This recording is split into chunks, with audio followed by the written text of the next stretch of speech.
Thank you for listening to The Actors Room. Please subscribe to the show in iTunes and leave comments and reviews. The show is also on Facebook, Twitter, Google Music, Stitcher, and TuneIn Radio. The website for the show is theactorsroom.libsyn.com. The site gives you access to all past episodes. Enjoy the show.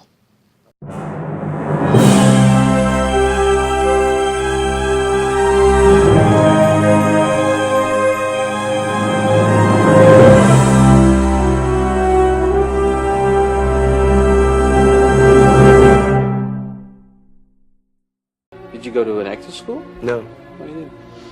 No, I started acting through auditioning and trial by error, basically. How old were you then when you started? 10. Was that so? Mm-hmm. Television commercials, and then later you get cast in a film if you're lucky. Mm-hmm. I can't really explain why I understand what I understand. I just do. And to try to figure it out, I think, would kind of ruin it, you know. I want to leave it like a mine of gold, you know, without ever mining it, you know, and selling it. I don't want to sell it off. I don't want to talk about it. I don't want to understand it in a way that will exploit the pureness. So I just leave it. I don't understand it, but I believe it. You're a natural. I'm not saying anything. I'm saying it. Okay, thank you very much. Yeah, I thought you did a wonderful performance Thank in you that very movie. And it scares the shit out of me, too, to be frank. To be in front of a camera? Oh, it's so frightening. Oh. That's why when I'm on set, I never look at the camera. Right. You don't look at the camera. That's funny. I'm very frightened right now. I'm dealing with it somehow. Yeah, you're dealing with it quite well. But I really am frightened. Oh. This is very... yes, a tributary to the Holland imported... River Phoenix. Welcome back, everybody, to the Actors Room. My name is Jeff Tarowski, and we're going to highlight the young, talented River Phoenix that passed way before his time. And just like James Dean, feeling cheated out of what he could have gave us, all those wonderful performances we missed out on. And in that clip I just played for you, that is a rare clip, a rare interview given by Phoenix just after the completion of My Own Private Idaho. He had been overseas and gave this interview. It's I didn't know if I should play it, but I felt that I should. And I decided to play it, and I cut out a lot. If you want to go ahead and listen to the full interview, it's on iTunes. It's on YouTube. Just go in there. You put in River Phoenix interview, rare, and it'll come up. It's like maybe a 4-minute interview, and I'm not quite sure if they went ahead and edited out some stuff, and I think they did. It's hard to watch if you're a really big fan of River Phoenix, and I'll tell you why. He's going through some shit at this point in his life, and you could tell in the interview either he's been up for about 5 days, he's on a binge, and as you know, River Phoenix was a drug addict. Heroin, for sure. Whatever else he was doing, cocaine. I know he smoked a lot of marijuana. But it's hard to watch that interview. But he exposes himself in a way that he doesn't in front of the camera, giving interviews about movies, giving interviews about other things that he has to do for work. This interview is very candid. And so candid, you get to see a River Phoenix you usually don't see. So if you're interested to view him in that state, I suggest you watch it. And he says some things that are quite colorful, interesting things.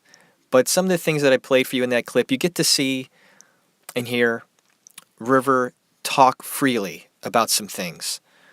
And one of the things that he revealed was the way he goes about approaching acting. And this is what this show is all about, the Actors Room, is highlighting these wonderful people that find it not easy, but, well, maybe easy, to do what they do and do it so wonderfully. And River Phoenix is a perfect example of just that. A very rare example as well, because he like the interviewer said, he's natural, and he knew it too. Never took any acting classes. He started out at a very young age. He, like he said, auditioned for television, got television roles, did commercials, did television shows, and ultimately got cast in film at a young age, very impressionable young age, and did very well because he was natural in front of the camera. It just came to him. He was indeed an open wound. He was so impressionable, open to anything and everything. The guy was just, it's hard to explain some things. You have an idea in your head and you want it to come out and really mean something. Well, it's hard to do with River in a way because he was so open and he really showed himself on the screen. And I think that's why we loved him so much and miss him so much. He truly was inspirational, a James Dean figure because of the fact he passed away when he was 24 years old. He died, and this is another reason why I wanted to do River this week, is because it has been 24 years since his death, October 31st, 1993. And before we continue talking about River, and I'm listening to myself right now, and I'm like sad. I really love him so much, and it's going to be really hard to be uppity in this episode because I think of him being not here and how shitty that really is. So before we get into talking about River and his acting, we have to talk about his family. And River's family was a big part of his life. And all of his family were his port in any storm that was going on with his life, whether it was good or bad. He shared it with his family. And his mother was a beacon for him. Her name is Arlen Denitz, and she was born in 1944 in the Bronx. And she was actually a secretary in her early life, and she married a computer operator when she was only 23 years old. Is that right? Yep, 23. And all she wanted, really, was to be loved and have a family. You know, she thought of herself as being a mom, I think, ultimately a housewife, and taking care of her kids. But I think she reached a certain point in her life where she felt that she needed more.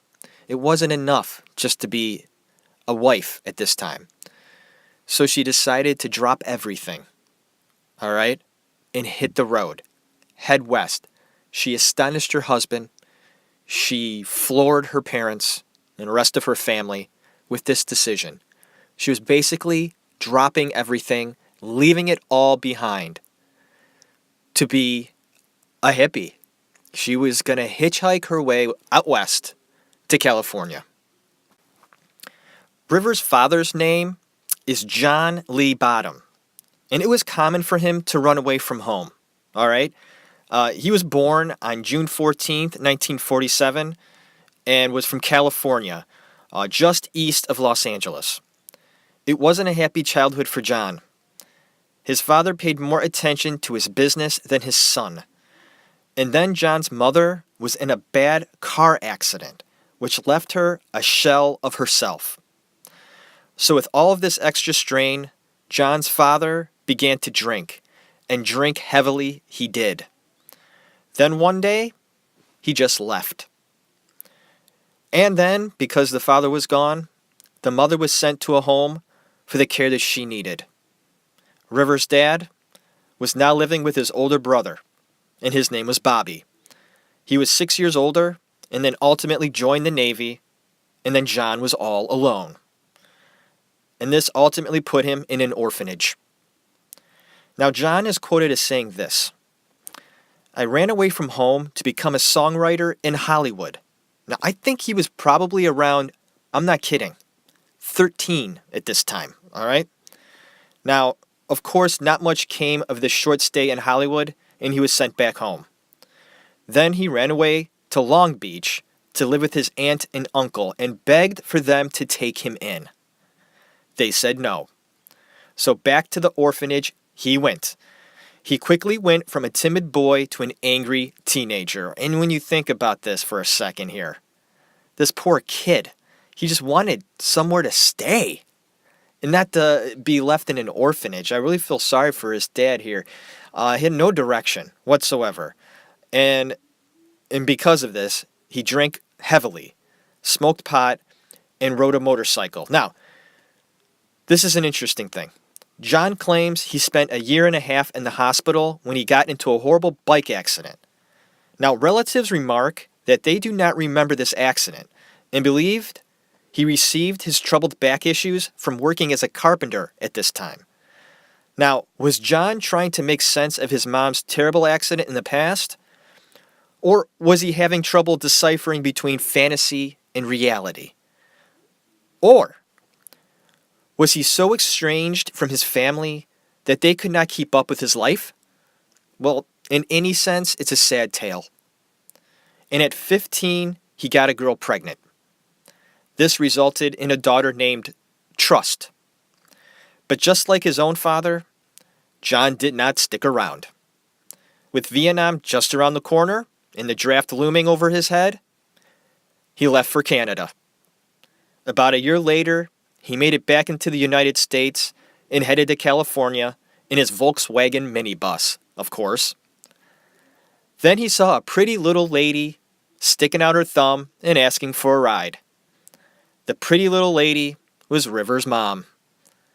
And River would go on to say that he felt that the two of them were just meant to be together. His mom and dad saw eye to eye on many views of the world. They fell in love almost immediately. They spent the next 2 years moving around California, living in communes, and LSD became a big part of their lives. And Arlen says it was a gift from God. She felt it was the only way to feel the true power of God.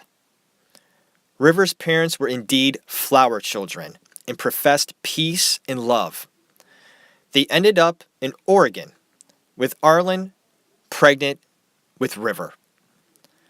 Now, his mother refused to be hospitalized and had River right there on the property of a farm they had been working at. So on August 23rd, 1970, River Jude Bottom was born. The name River would be translated to a cleansing force of nature flowing through all existence. And his middle name Jude was a reference to the Beatles' Hey Jude. There was much hope and expectation for this young soul. The young family became nomads and traveled across the West. The parents still used drugs on a regular basis. Then they seeked out religion. Now, I'm delving into River's parents and bringing up all of this because I believe it had a huge impact on his life and death. So if you're feeling I'm kind of diving into this a little too much, there's a reason why, and I'll get to that later. Spirituality is powerful, and we are all part of the same element. Life is a miracle, and it's magic, and nobody really understands it. We are all part of this creation, this journey. There's a great power that comes from that. And here is a direct quote from a book titled Last Night at the Viper Room by Gavin Edwards. And here is his quote from that book. Quote, "His parents' aimless voyage of self-discovery was transforming into a quest for the divine. Their faith was like a body of water searching for a vessel that would give it shape. They found it, or it found them. And what they found was a sect called the Children of God." Now, this religion, Children of God, all right, was run by a man named David Berg. And he called to attention the Corinthian scripture which states this: "All things are lawful to us." Dangerous scripture to take literal, my friends. Okay? Very dangerous. Now, I think this is on par with the saying of the black magician, an extremely dangerous human being, Aleister Crowley. Okay? Now, his preaching stated that do thou or something was like a do what thou wilt shall be the whole of the law. I mean, something like that. Just creepy stuff, man. And very dangerous. There was to be sexual liberation in this religion. Berg was the first to practice this freedom, and then it was expected of the rest of this religion. Their message was, praise the Lord and fight the system. But former members have been quoted as saying that this religion was a Christian sex cult. Then their leader, David Berg, became more reclusive and communicated to his followers by way of letters, but more like a newspaper, is what I think it was. And then later it turned into a magazine. They're like pamphlets. They read like Playboy editorials, people said. Here's something of what you would find in one of these newsletters. Listen to this, quote, I really let myself go and enjoy sex to the full, wild and free, to the absolute utmost. It was only then that God also helped me to achieve this spirituality and mental and physical freedom. To completely explode in a total orgasm of physiological, social, economical, political, religious, and sexual freedom and liberty and worldwide accomplishment. End of quote. So this is what the families like River Phoenix were dealing with here. Berg believed that the Bible approved of adultery and incest.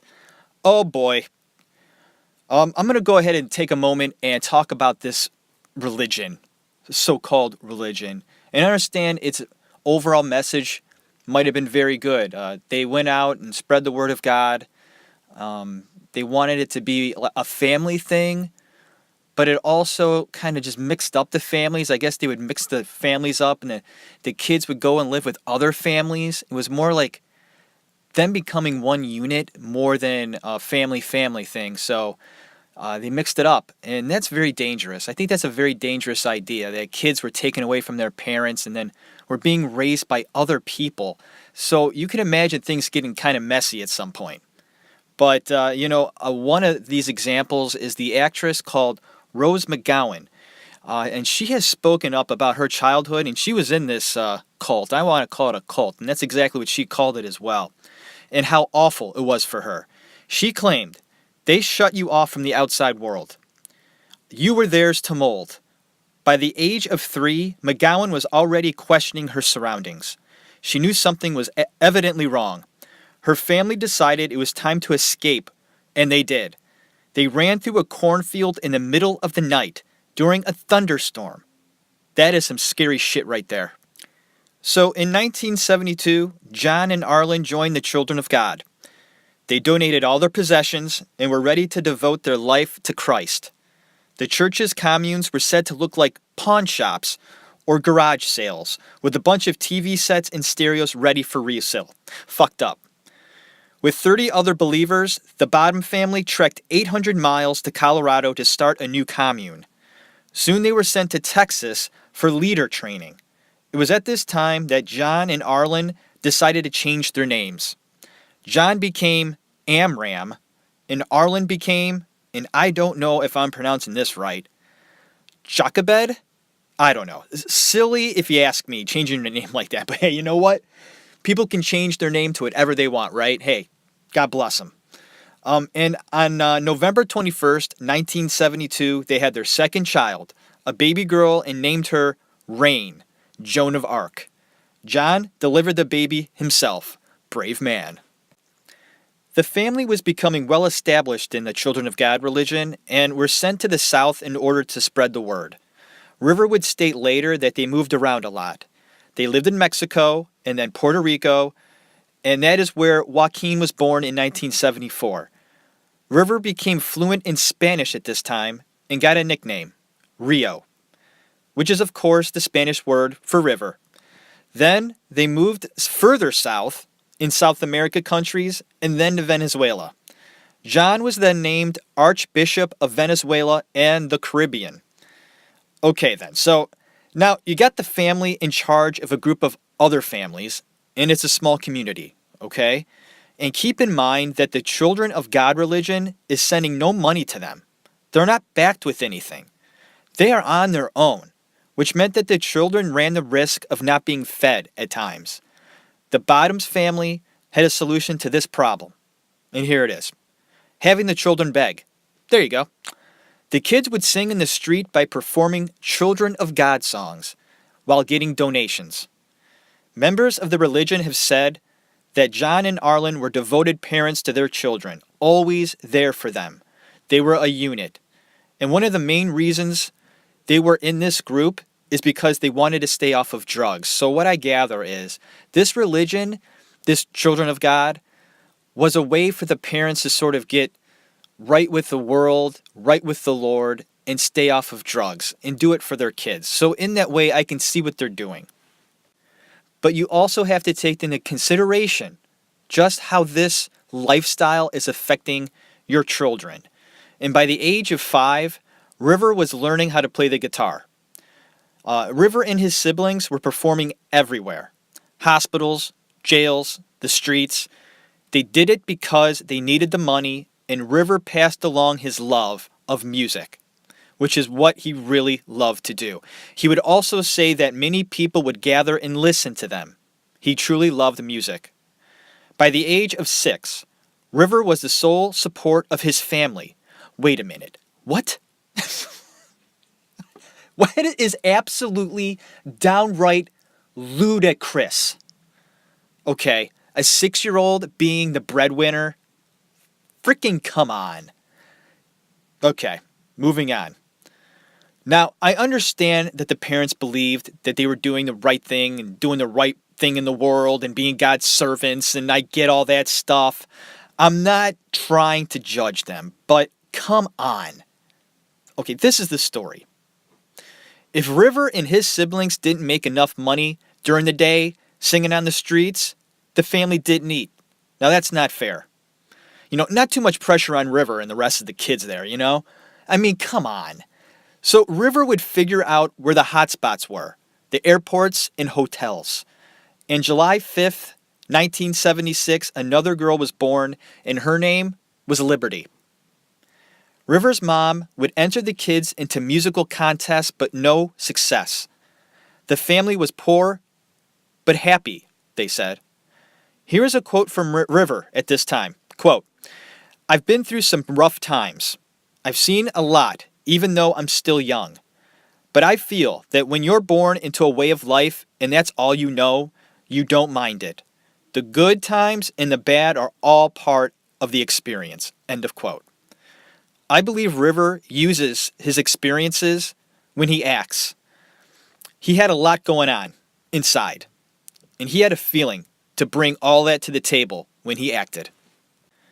In 1976, the Children of God leader, David Berg, sent out this message. The religion would now be instilling a new policy, and that was to go flirty fishing. Flirty fishing. And now I realize what you're asking yourself. What the hell is that? Well, I'm going to tell you.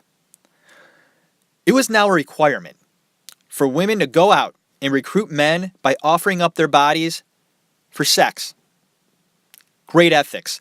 Just great ethics. And the Bottom family said, you know what? We're out. Thank God. Arlen would go on to say that this guy running things was just going crazy. And he was using sex to gain members. So they said, no way, we're not touching this. And River's dad, on the other hand, had this to say about Berg. Listen to this quote from River's father. Quote, "He may have been a sexual pervert, but he is still a better man than a lot of people." End of quote. Disagree. Disagree wholeheartedly here, Dad. He is a sexual pervert. There are many, many, many, many, many men better than him. Believe me. And I'm going to end it right there before I blow a gasket. So, poor and hungry, the family took to the streets, and the parents continued to use the kids as their main form of income. I don't like it. I'm expressing my opinion right now. I say, go out and get a damn job, Mom and Dad. I just feel that these kids were exploited. I mean, isn't that plain? I think it is. And I don't think I'm wrong with that statement. The family was at a low when River was 7 years old and he remembered his 7th birthday, and it was nothing to brag about. They were living on the beach in a rat-infested shack with no toilet. Their main form of food was scavenging coconuts and mangoes from the trees. In certain interviews, you can hear River say that his parents were missionaries when he was young. And River would bend the truth for his parents. He didn't want to reveal what they were doing, and especially being involved in a cult. He didn't want to come out and say that. So he was protecting them and himself. Okay, the Children of God cult that River and his parents were in was known to abuse kids sexually. I went into this research not knowing if River was abused or not. I went in hoping and praying that it wasn't the case.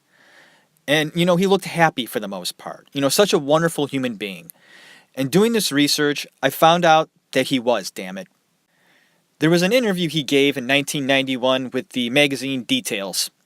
He claimed he was sexually active by the age of 4.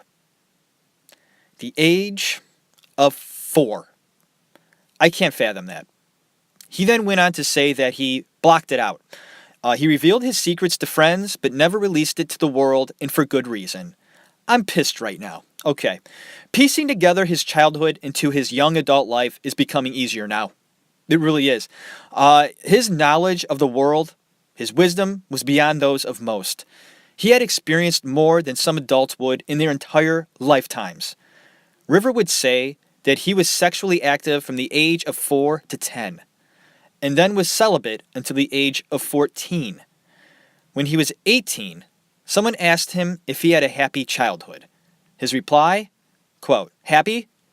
Well, it was interesting," end of quote. River became a vegan early on in his life, and it was a big part of who he was.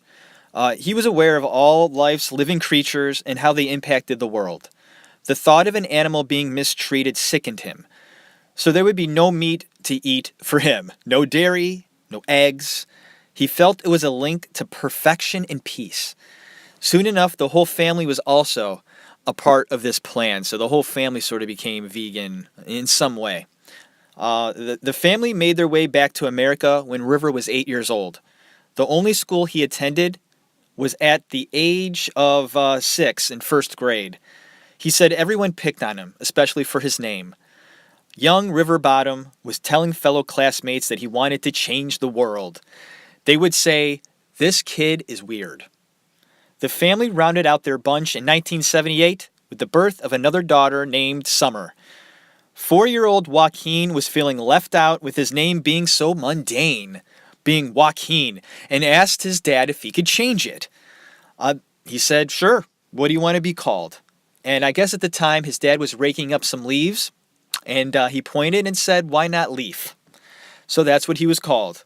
And I remember his name being Leaf for a while. When he did Parenthood with Steve Martin, he was referred to as Leaf at that time. And for some reason, I guess he changed it back. And when I saw that he was being called Joaquin, I was like, what? Why is he calling himself Joaquin?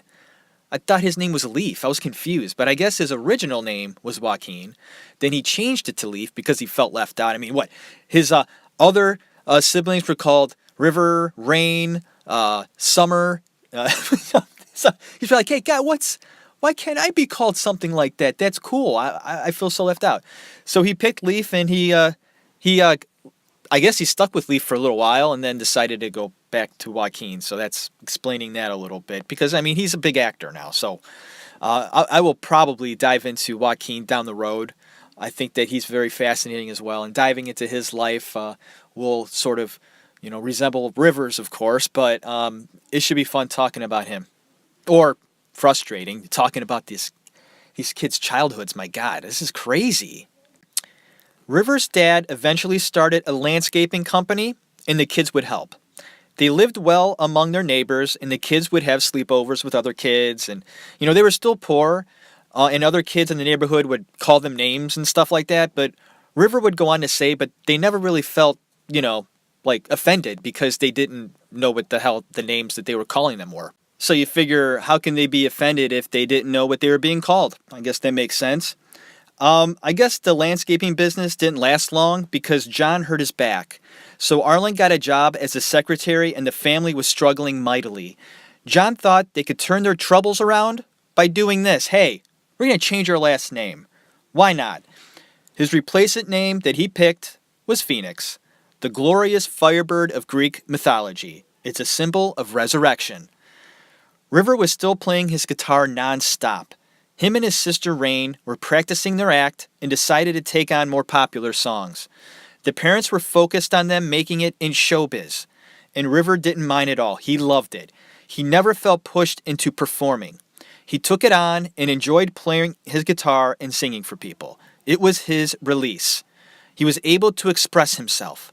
They entered every contest they could find. River would show a great amount of confidence at an early age about his performing, and he knew he was good. Now, I guess River got wrote up in a local newspaper, and the family decided to send it out to studios. So I guess he was doing a lot of the musical acts, and one of the local newspapers did a story on River. And it was a flattering story, so the family decided to go ahead and send this newspaper article to all the main studios in Los Angeles, New York, wherever, to grab some attention. Well, they got a response from Penny Marshall, and she stated that they were interested in seeing the Phoenix children and to stop by whenever they wanted. It was no rush, but if they were ever in the area, they should stop by and they can have a chat. So the Phoenix family got excited by this prospect and decided to pick up and head out to California. They had in their minds that River would be instrumental in changing the world for the better and making it a holier place. That is some crazy, wishful thinking, but they believed it. They arrived in Los Angeles and paid a visit to the studio and of course were sent away.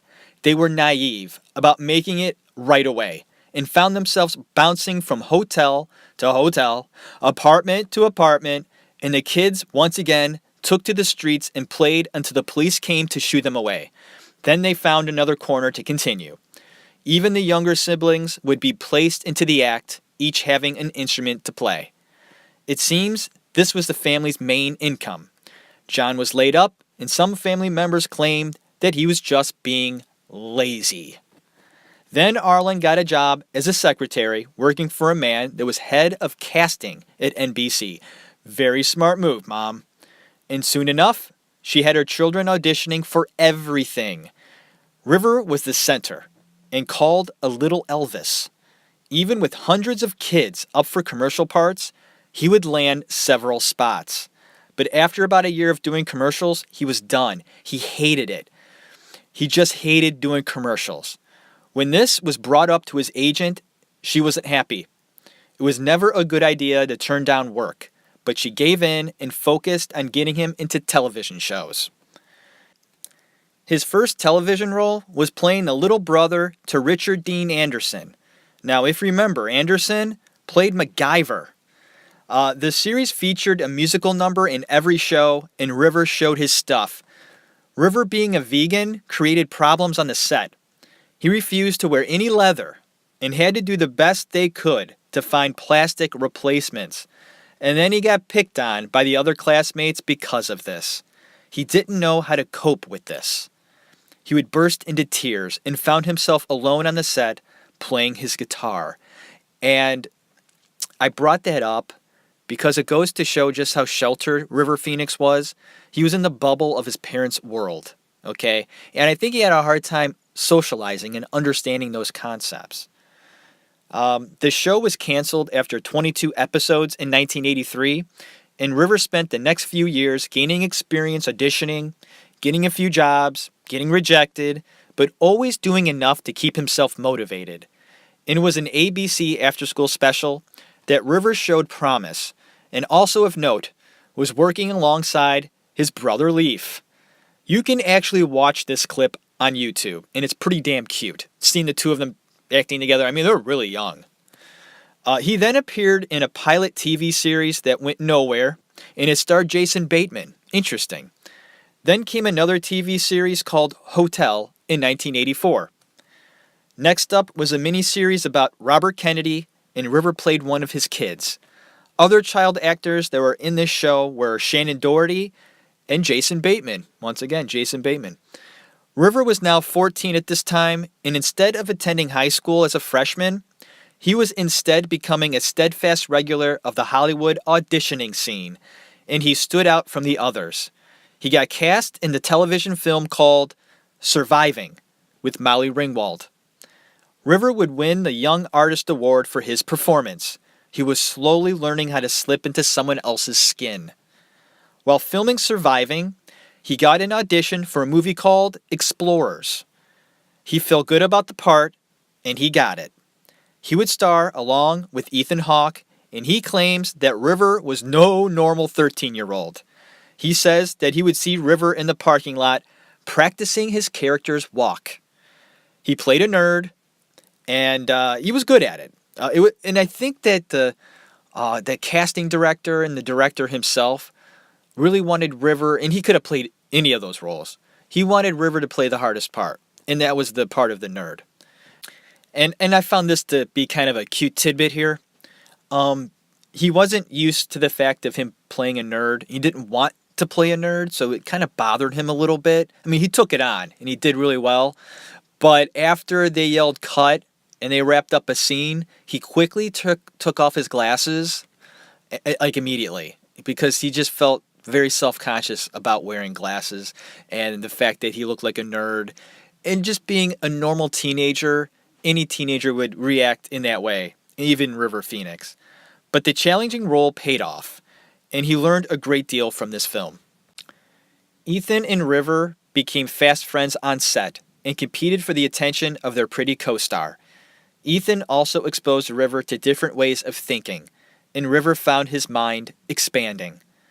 Ethan would go on to say that he felt River to be extremely naive about the world he lived in. His social skills were lacking because he had never been to school, and that he was making his own mythology. River went to the extreme. River had done more work in television than watching it. There were never televisions in the Phoenix house, you gotta remember. So he didn't really watch television. And he would find himself being transfixed when he sat and watched MTV for the very first time. And he also didn't understand why people thought the Three Stooges were funny. The kid was just too serious, I think. He just was. I mean, I'm sure they laughed and stuff like that in the Phoenix household. You know, I'm sure they carried on and had a great time. I'm not saying that. But for some reason, he was never shown that sort of comedy, that silliness factor. His sense of humor just was off base. He was different because he was sheltered. I want to go ahead and correct a mistake I made earlier, which I'm really ashamed of. I had earlier stated that River Phoenix passed at the age of 24. That is wrong. He died when he was 23. So I wanted to go ahead and correct that mistake. When I go back and listen to things, I noticed that I was like, 24? No, he was 23. So I apologize. And if I ever catch a mistake, I will go ahead and correct it later on in the episode. Okay, River had fun on the set of Explorers and became close friends with Ethan Hawke. And there's some quotes given by Hawke that I will reveal in a moment that can't be ignored because they're really good stuff. But Phoenix would say that all the actors worked well together on set. And even though they got on the nerves of the adults around them, he said, quote, "When we get hyper, we get on adults' nerves. And we get tired of just hanging around the set. And maybe we, light people on fire and stuff," end of quote. You know, I really hope they weren't actually lighting people on fire. River would end up asking Ethan Hawke this question: "Are you going to be famous?" Hawke shrugged it off and played it cool and told Phoenix that he didn't know. But Phoenix replied, "I'm going to be famous, definitely. Rich and famous. I have to do it for my family," end of quote. The kid had the world on his back. It was almost like he was expected to save the family from ruin. And you have to realize that he was only 14 years old. One day, River's father, John, showed up to the film set drunk. River tried to laugh it off, but you could see that it was hurtful, and he was embarrassed. Although Explorers didn't do well at the box office, it was a turning point in River's career. He held his own on the biggest screen, and a wider audience took notice of him. You saw flashes of greatness, I think, in Phoenix. And you also saw some really good stuff from Hawke, too, in this film, The Explorers. And here we go. I wanted to give you some valuable quotes from Ethan Hawke, who I find to be very intelligent. Quote, "Child acting is profoundly negative and hurtful. Sure, it's natural for kids to act in school plays, but to be adulated by fans is not natural. It's not natural for a 14-year-old to have adults fetch them coffee." End of quote. Now, Hawke would end up attending high school instead of acting for the next 4 years. So after Explorers, Hawke went and attended high school. So I assume that after Explorers, he became a freshman. Although he did audition for Stand By Me and didn't get cast, he recalls his classmates asking for his autograph because he knew River Phoenix. "He threw me into fits of envy," says Hawke, "because I respected him. He became widely famous, and I was in French class." End of quote. Hawke went on to say this as well. Quote, "My biggest fear was that you get a lot of success as a young person and don't know who you are. I was just worried I would turn into somebody I hated. And that's what makes you come off as pretentious. But the one thing you learn pretty quickly is that you don't take yourself seriously because nobody else is going to." And now we'll end this quoting session with this quote about River. This is from Hawke, of course. Quote, "I would have really wanted to work with him again. I had a really hard time with the idea that he wasn't going to give me the opportunity to be better than him. I'm a very competitive person. He caught fire with his performance in my own private Idaho. He was somebody really worthy of being competitive with." And that's the end of the quote. Hey, we're back here with the boss man, Bob Cormier. From the Racks and Stacks, it's the best on wax. It's the Cornettes with Lollipop.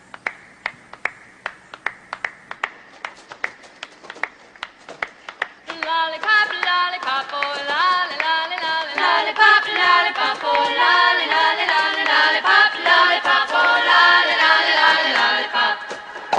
Boom, boom, boom. Lollipop, lollipop, oh, lolly, lolly, lolly, lollipop, lollipop. Hey, I got some Winstons. Knocked them off my old man's dresser. One apiece for after supper. Yeah, that's cool. Yeah. It's when a cigarette tastes best. After supper. Right.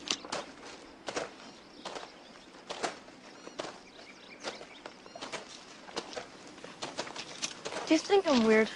Definitely. No, man, seriously. Am I weird? Yeah, but so what? Everybody's weird.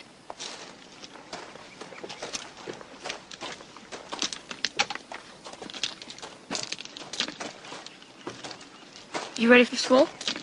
No. Junior high. You know what that means. The next junior will be split up.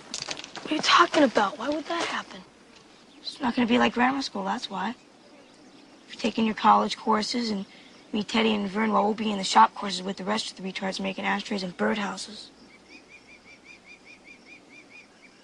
You're going to meet a lot of new guys. Smart guys. Meet a lot of pussies is what you mean. No, man. Don't say that. Don't even think that. I'm not going in with a lot of pussies. Forget it. Well, then you're an asshole. What's asshole about wanting to be with your friends? It's asshole if your friends drag you down. You hang with us, you'll just be another wise guy with shit for brains. I mean, you could be a real writer someday, Gordy. Fuck writing. I don't want to be a writer. It's stupid. It's a stupid waste of time. That's your dad talking. Bullshit. Full true. I know how your dad feels about you. He doesn't give a shit about you. Danny was the one he cared about, and don't try to tell me different.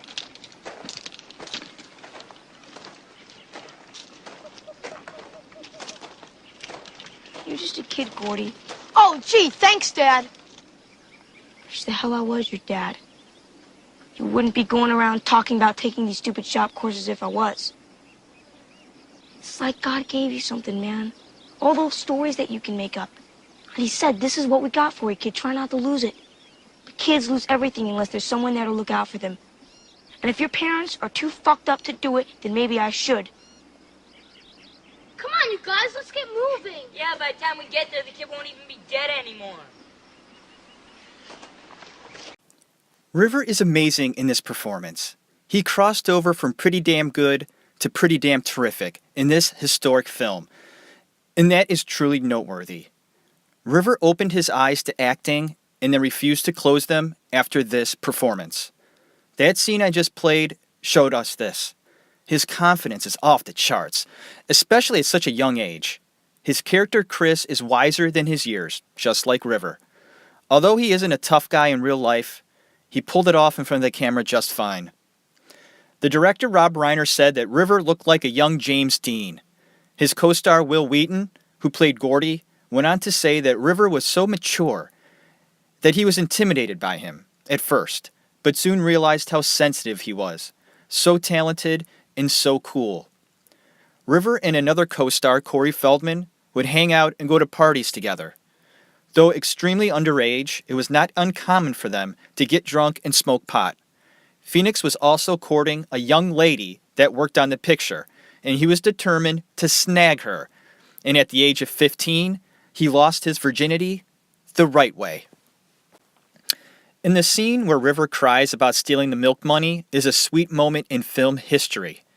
Rob Reiner struggled with River at first in the scene because Rob felt that River was holding back in previous takes. But after a bit of coaxing, the scene clicked and River showed his brilliance. River would later say it was not easy watching himself be so vulnerable. His next performance was on one of my favorite TV shows, Family Ties. I really love that show. I'm a big Michael J. Fox fan. I'm one of the biggest Michael J. Fox fans ever. I think I watched Back to the Future, I'm not kidding, about 200 times, at least. I have watched it probably 3 times already this year. I can't get enough of that movie. I don't know what it is about that movie. It entertains me every time I see it. But anyways, he was on Family Ties, and I remember that episode because I loved Family Ties. He played a genius math student, and it was nice to see Michael J. Fox and him work together. See a little bit of comedic timing between the two of them, and it worked fine. River was making some good money at this time and was delivering his end of the bargain to be the family breadwinner. Wow. And when you think about that, how the family picked up everything and went to California to make it in showbiz, get their kids to be in the movies, and the parents were just kind of be like managers and there for support and help them. It really started to come true at this point. And here's River. He did a very successful film, and now he's doing television work on a very popular sitcom. So the money started to roll in at this time. So it was actually happening. Also of note is at the age of 16, River Phoenix used cocaine for the first time. In 1986, River would next act alongside Harrison Ford in The Mosquito Coast. I loved this film. Underrated and sort of a forgotten one. I appreciate these sorts of movies about survival and kind of roughing it out and stuff because I could never do that. So I'm intrigued with watching films that I would never do or experience. And Harrison Ford and River play father and son. This would lead to River playing a young Ford as Indiana Jones. I remember a comment my dad had made to me when we were watching this film, probably for maybe the second or third time. It wasn't the first time we saw it, but we all sat down as a family to watch Indiana Jones and the Last Crusade. Well, he commented something, which is very rare for my dad. He's not a film critic. He's really not, a film guy. He appreciates good movies. Don't get me wrong. He does. But he said something that I will never forget. He's like, that actor playing young Harrison Ford is really good. He acts just like him. That is a hell of a compliment. And it stuck with me, and it also raised my respect for River Phoenix. He just pops off the screen, doesn't he? I mean, there are not many actors that possess presence on film the way he does. River started a relationship with Martha Plimpton in Mosquito Coast, because she was also in the film. They had met a year earlier, but romance blossomed in the jungle. She was his first girlfriend. Mosquito Coast also exposed him to this life-changing acting choice. He quickly found that he could immerse himself into a role, and it made him forget about his pain. It was a way to escape and to help his performance. His method and the combination of alcohol and drugs became a part of that. So this is significant. On the set and the making of Mosquito Coast, he found that really diving into the character like that and using alcohol and drugs helped him. and made him feel good. Critical choice made for River Phoenix at this time in his life. Stand By Me reached the theaters during this time, and River Phoenix became a star. His face started popping up on all the magazines. And if you remember, if you grew up in the 80s or 70s, even the 90s probably. I mean, I really don't see these magazines now. But back in the day, man, you went to the drugstore, or you went to your local grocery store, right? You would see those magazines. They would have a few Sports Illustrated. They'd have a few, entertainment magazines for, the older people. And then there was a whole freaking wall of these teen magazines. Holy shit. There was about 20 different of them. Teen Bop. Bop this, Bop that, Teen Star.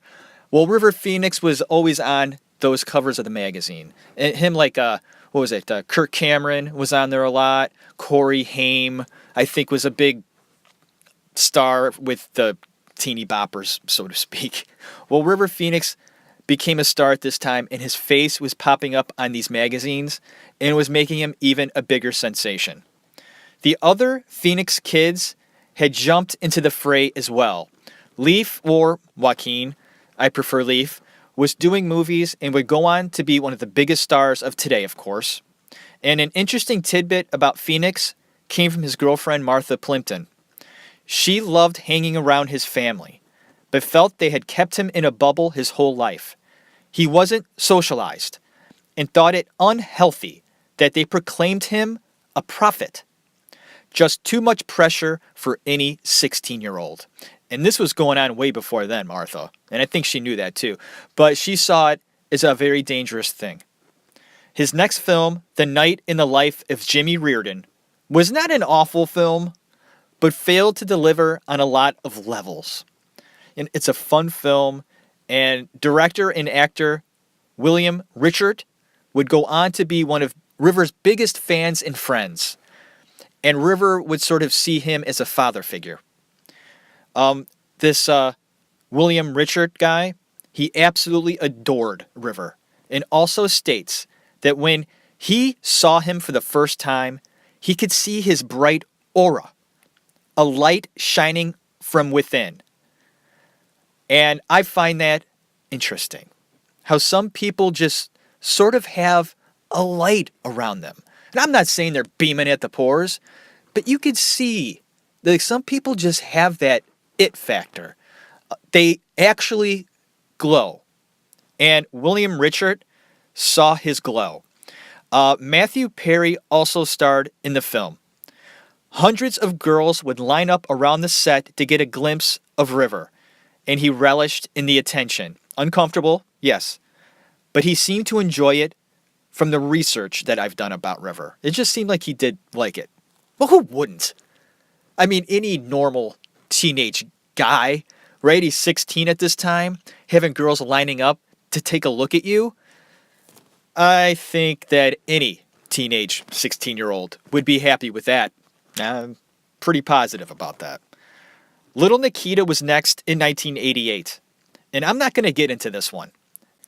It is notable because he worked with Sidney Poitier, but the critics out there said that the best thing about this film was River's hair.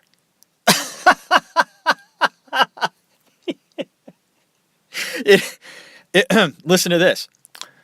His hair had body, character, and even drama. The kid had great hair, though. He really did. Fantastic hair. Okay, Running on Empty is a landmark film for Phoenix. He finally got to show us how talented he was as an artist. He also got to showcase his ability to play music and appreciate it. Although his playing of the piano is dubbed, you could tell. And he took a lot of time, months, to get all of the music down just right. And I really wish they would have played what River played. I really do. I understand that Sidney Lumet, who was the director of this film, decided against it. But I think it would have been a wonderful touch to the film. And I think River Phoenix could have pulled it off just fine. I wish they would have used him playing the piano for real. Now, the director, Lumet, felt that River had a purity about him that could not be denied. Purity and power. River had some doubts about a line he had, right? So it was important for him to do it right, make it feel right. Lumet said that River doesn't have a false bone in his body. He can't utter a false line. And a little example of how sheltered River was, there is a line in the film that has General Patton brought up. River had to stop the scene and ask who he was. He also acted with his girlfriend Martha, and the two had tremendous chemistry. They did. They had some really nice scenes together. These two kids acting alongside one another, not easy to do. You can also see River having fun in this film. He let it all hang out, and he enjoyed himself. But his signature part and scene in this film is displayed in this clip, showing one of the greatest scenes of his career. I'm a liar. My name isn't Michael. It's Danny. My parents are Arthur and Annie Pope. They're in trouble with the FBI for blowing up a napalm laboratory in 1971. There was a man who was almost killed, a janitor who wasn't supposed to be there. We put Sam on the birthday cakes, on all the birthday cakes, because we change our names every time we move. I've been doing this since I was 2. I don't know any other way. I just wanted to tell you that I was sorry. I wanted to explain why I can't talk about a lot of things. Like college. I can't go to college. I can't leave them. And I wanted to tell you why I couldn't be with you. Not without your knowing. I didn't want to lie to you. Now, I have no right in telling this to you. It's dangerous for you, and it's dangerous for them. I'm sorry, I just couldn't stop myself. You can do what you want to. You can tell your dad anything. I don't care. I just needed you to know. I don't know what I'm doing. And I love you.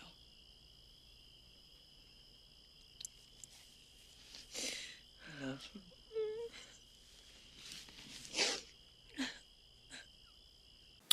Emotional and deep. And my favorite moment in this film is when he auditions for Juilliard. He gets done playing the piano and goes from heavily concentrated in the piece of music, and he stops, just for a second, and switches thought back to the moment. This is a rare moment to capture for both the actor and the director, and it's quite, the moment itself is very subtle. Give a notice the next time you watch Running on Empty, and after he plays the piano and he's done with the piece, watch his reaction. It's really good.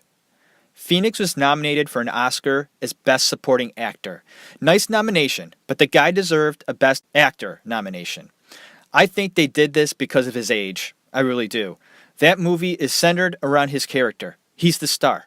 What the hell is he getting a nomination for Best Supporting Actor for? Ridiculous. But nonetheless, he was honored to get this nomination. And you can see it in his interviews. And he also was so happy that Kevin Kline won the Oscar that he wanted to go up to hug him as soon as he got it.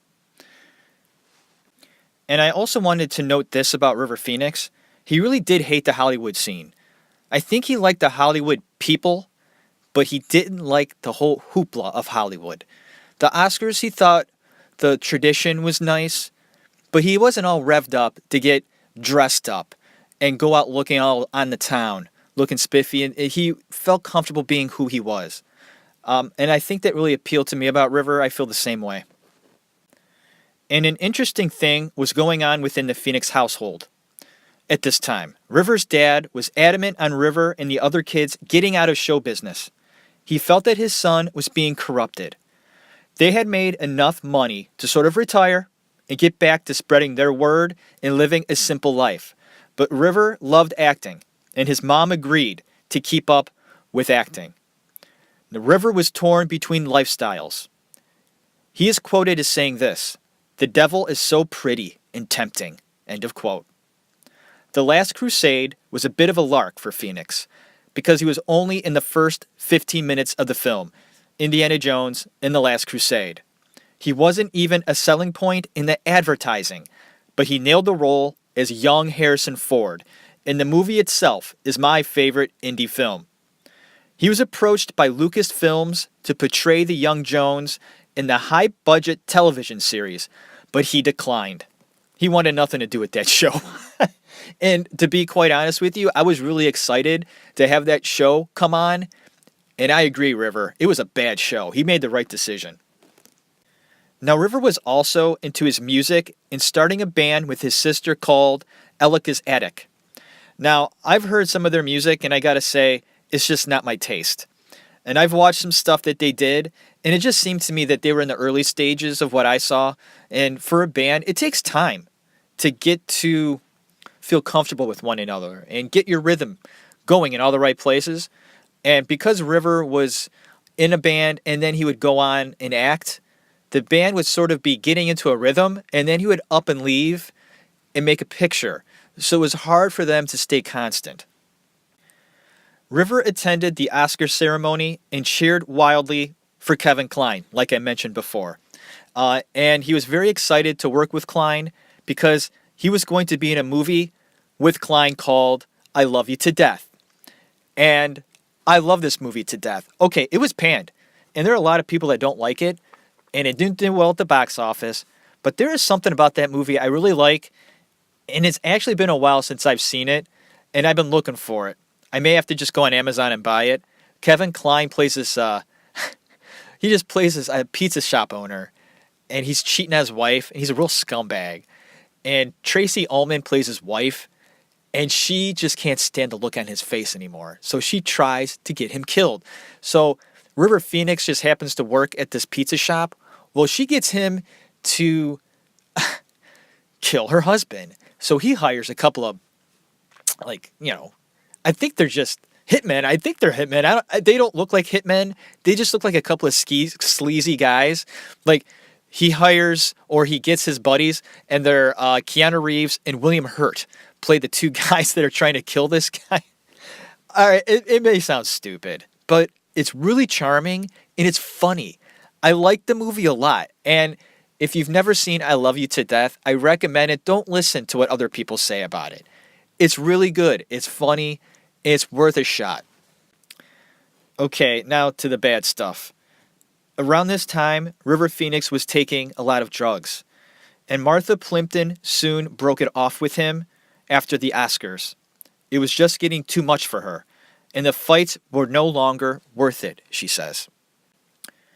River formed a close bond with his castmate, Keanu Reeves. They had previously met earlier when Reeves starred alongside his girlfriend Martha and his brother Leaf in Parenthood. Remember? Leaf and Martha Plimpton were in Parenthood. A lot of connections going on in that movie. I Love You to Death bombed at the box office. And here's a quote from River talking about his process of preparing for a role. Quote, "You can't just wake up in the morning and be the character. I start off by stripping off of who I am and thinking neutral. You have to neutralize yourself. I become non-opinionated, refusing to think from my perspective. I play mind games with myself." End of quote. Once River got into his character, it was hard for him to break away. This is extremely dangerous for actors. He had no way of distancing himself from the role. And if you remember my episode on Robert De Niro, I mentioned this. And I felt that Robert De Niro, although he immersed himself quite deep into a character, he was able to separate himself. When the role or the film was over, it was easier for him to step away from it and go ahead and be Robert De Niro again. River Phoenix had a hard time letting a character go. All these characters he was playing became a part of him. So this was a real struggle for River, and because of it, he found himself doing many drugs. Now, River's dad, John, lost the battle of trying to run the fate of the Phoenix family and decided to leave the United States. River got him some land in Costa Rica, and he also bought a Florida home for his grandparents. and gave $10,000 to a cast member so he could go to school. Nice kid. Too nice. River would go on to star in his next film called Dogfight.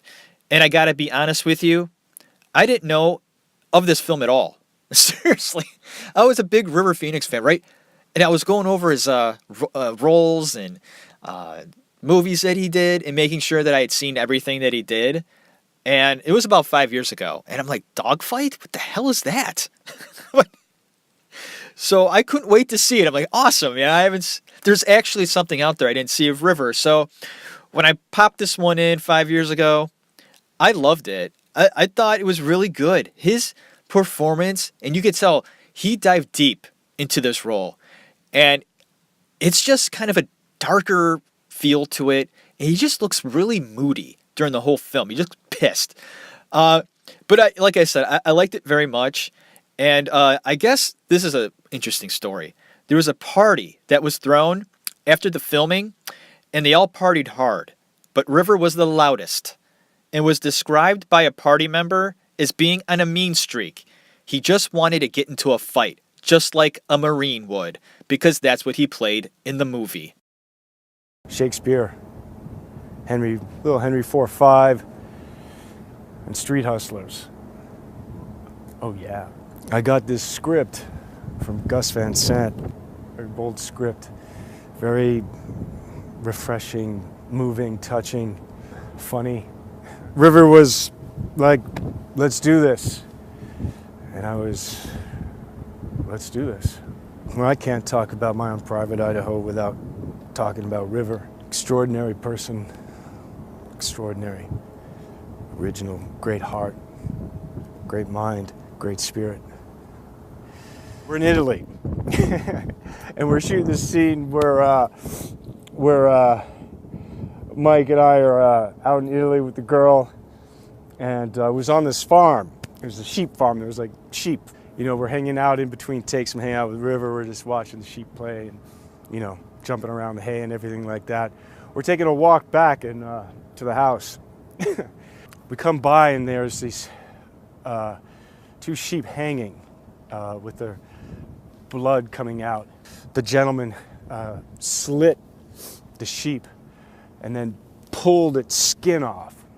But when it got to the head, he had to give it this tug. And he pulled it off, and then River just kind of like, he's standing there and he turns to me, he's like, the sweater's tight. And so to get the chance to play with him, to be a partner with him in this world that Gus Van put together, just really a great togetherness, a great energy, a great exploration, a great people saying yes, and you know, at the core of this, at the center of this was River. Talking about My Own Private Idaho. My Own Private Idaho, 1991. Enjoy the movie. Enjoy the film. That's a film. That's not a movie. Keanu Reeves hopped on his motorcycle and drove over 1,000 miles to Florida to see his friend, River Phoenix. It wasn't a courtesy call, but he had with him a script he wanted River to take a look at called My Own Private Idaho. Reeves was excited to do it, and he wanted River along for the ride. After reading the script and finding out that Gus Van Sant would direct it, he was ready to take the plunge. Van Sant had directed one of River's favorite movies, Drugstore Cowboy. The subject matter had his family, agent, and some of his friends very nervous. He was to play a street hustler, some sensitive and dangerous material. Once again, Phoenix went headfirst in preparing for the role. And Mike Parker, the young man he would portray in the film, said that River went as far as dabbling with queer sex. Parker felt that he was just curious and not gay. He just wanted to understand it. Daniel Day-Lewis was supposed to play Bob, but River wanted his friend and the director of Jimmy Reardon to do it instead. The director didn't want to do it, but River insisted, I guess River just kept on coming over to this guy's house every day, every night, begging him, pleading with him, even taking Gus Van Sant with him sometimes, bringing food, bringing wine, bringing beer, anything this guy loved. And the one time he sat outside his house until he came out, and then he begged again. So what happened was Gus Van Sant said, listen, River, he's not going to do it. We got to hire somebody. He's like, all right. So Gus Van Sant hired an actor, right? And the actor was just horrible. It just wasn't working. And Gus Van Sant fired him. They called up the director of Jimmy Reardon, whose name was William Richard, and said, listen, you're going to come down here right now, and you're going to do this movie.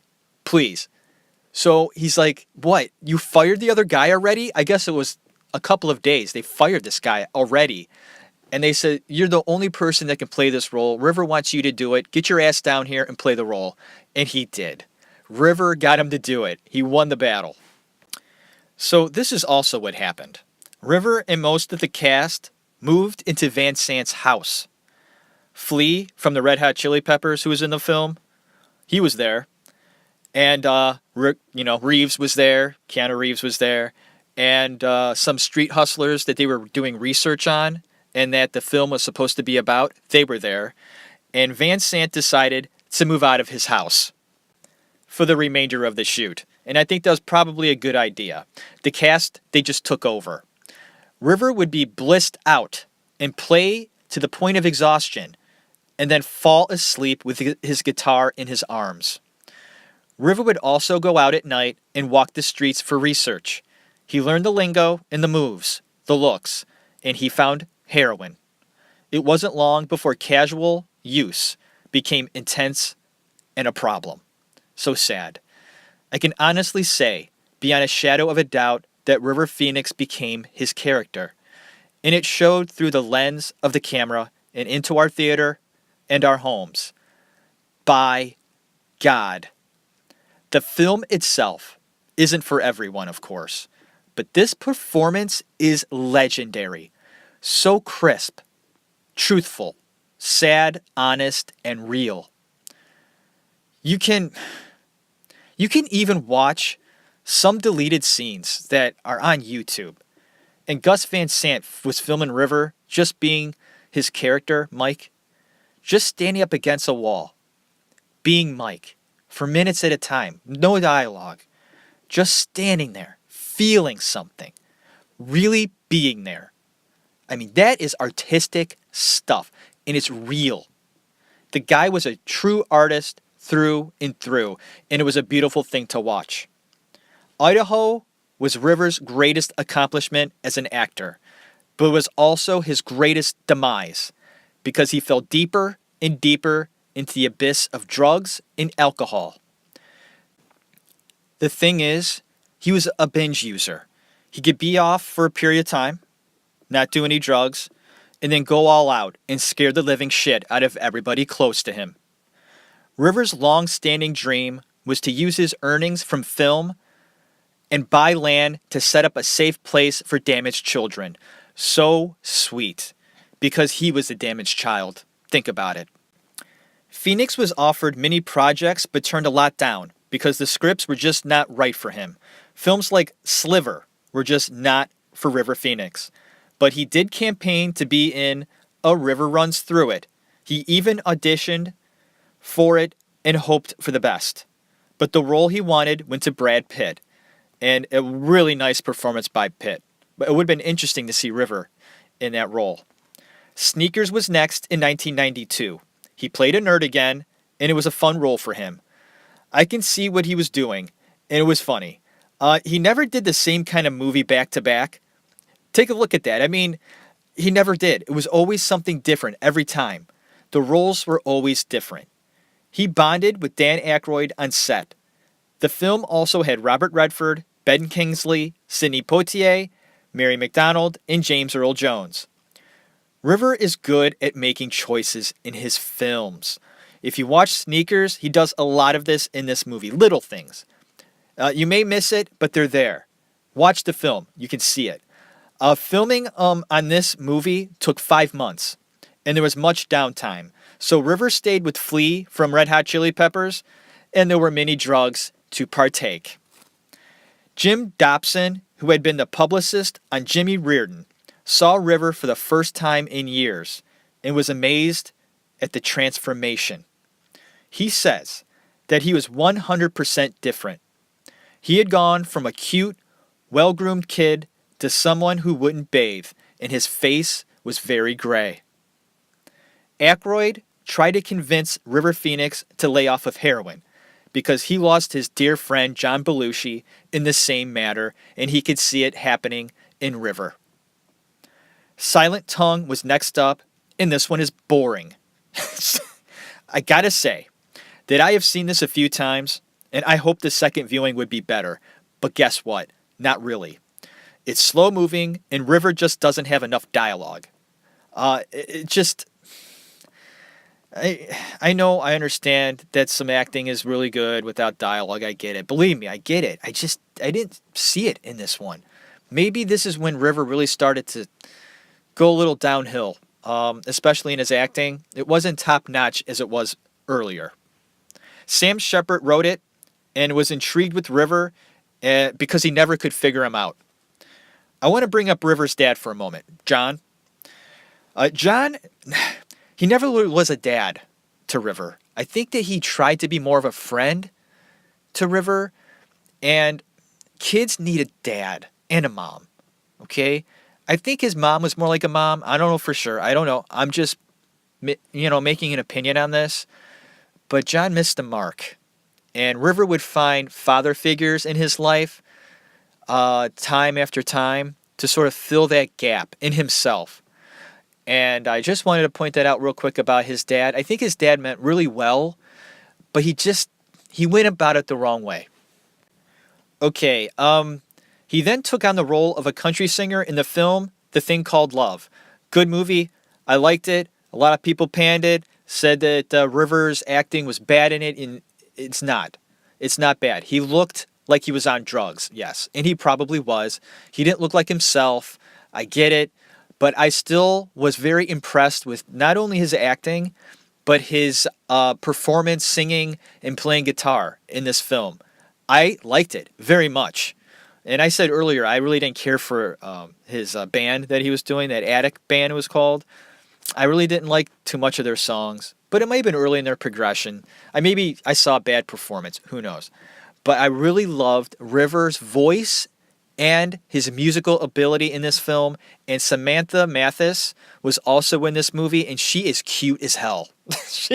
And they actually started something after this film. Dark Blood was his next and last film. Rivers' dad begged him to quit the movie business and move down to Costa Rica. It was time, he said. Please, just quit and come live with me. Make things right again. He told his dad that he had a 3-picture deal he had to fulfill. First Dark Blood, then Interview with the Vampire, and finally The Man in the Iron Mask. Then I will quit and move down to Costa Rica and live with you. As it turned out, John said, that was too many. When River left Costa Rica, he said, I will see you after this movie, Dad. Enough said. Dark River was a bad experience for River. Although he got along with Jonathan Pryce, who was also in the film, he struggled in working with Judy Davis. River dreaded coming to the set for the first time, and it devastated him. River also had problems with his lines and would forget them. Not good. Every day there was some sort of difficulty. He even felt that he should quit acting. There was a break in the shoot, and River headed right to Los Angeles and started a drug binge. He partied hard and then showed up to the set a few days later, showing it on his face, and his body was fatigued. The shoot wrapped, and River was exhausted, but his brother was coming into town, and Samantha Mathis was also there. They wanted to hang out, and the night was so young, and River obliged. Joaquin wanted to go to the Viper Room because Flea and Johnny Depp would be performing there. It was the Viper Room was Johnny Depp's nightclub, And this was in the early stages of the club. It had only been open for a few months. On the way to the Viper Room, River passed a few Hollywood parties, and the streets were filled with people. A young Leonardo DiCaprio remembers being in the street and seeing River pass by him. They had never met, and he wanted to say hello, but it was too late. River was beyond his grasp, and ours as well. River had been using drugs that day and was given a drink by someone at the club. I don't know who the person was that gave him this drink, but if this is true, the guy that gave him the drink gave him a drink filled half with heroin and half cocaine, a speedball drink. He didn't tell River what was in it, but he said that if he drank it, he would feel wonderful. So River trusted his friend and drank it immediately and felt ill right away. "What did you give me?" he said. Fucking sad. And that's all I have to say about his death. I went a bit over my regular time in this episode, but I really wanted to give River special attention. I have to admit, he's one of my idols. And, we come from the same era. We're about the same age. He's older than me. But we kind of grew up in the same era. And he did movies when I was around that age. So I really looked up to him. He was a good-looking guy. He had a lot of talent. Everybody seemed to like him. And he was somebody that I admired very much. And there was a casting director a long time ago that told me I reminded him of River and was the greatest compliment of my life. He was one of those rare human beings that was incredibly beautiful on the inside and the outside. Not too many artists have captured moments like River Phoenix. I will never forget him and his talent. I hope you are happy, River, wherever you are. And thank you so much for listening to this episode of River Phoenix in the Actors Room. A very emotional podcast episode for me. It was really hard to do this week. I went into it very excited, and I still am very happy that I did the River Phoenix episode. I found out things that I wish I didn't about him. And I hope I didn't ruin anything about River Phoenix. I'm hoping I don't do that for anybody that didn't know the certain things that went on in his life. But you know what? They were a part of his life. And people go through shit like that. And I think a lot of people out there have gone through the same things that River has gone through. And most people struggle with it, and others do not. They find a way, they break through. River was a very sensitive, impressionable young artist. And unfortunately, he gave in to drugs and alcohol and those vices that really destroy you. It's very unfortunate and sad, but it happens. But we have to watch his performances that were so wonderful to watch, enjoy them, appreciate them, and remember that youthful young talent that was River Phoenix. Go ahead, please give reviews and comments on iTunes, and go ahead and have a fantastic night, a fantastic day. For me, it's a Monday, and the week started off really good. I'm having a great day, and I hope that you had a great day too. Go ahead and put in that scary movie tonight. Some of you might be listening right now, okay? It's Halloween, right? And enjoy the holiday, watch a scary movie, get yourself freaked out. It's okay, It's fine. Everybody loves that. So go ahead and do it. Oh, I'm sorry, not everybody. My wife hates that. I think deep down she loves it, but she just won't admit it. She likes to be scared, but she won't let it happen and be okay with it. But hey, I enjoy a lot. So I'm going to put in Stranger Things tonight. I'm going to watch episode number 3 tonight. And I'm going to enjoy the hell out of it. Okay, everybody. Happy Halloween. Enjoy yourself. Thank you very much for listening. God bless you. Have a good one.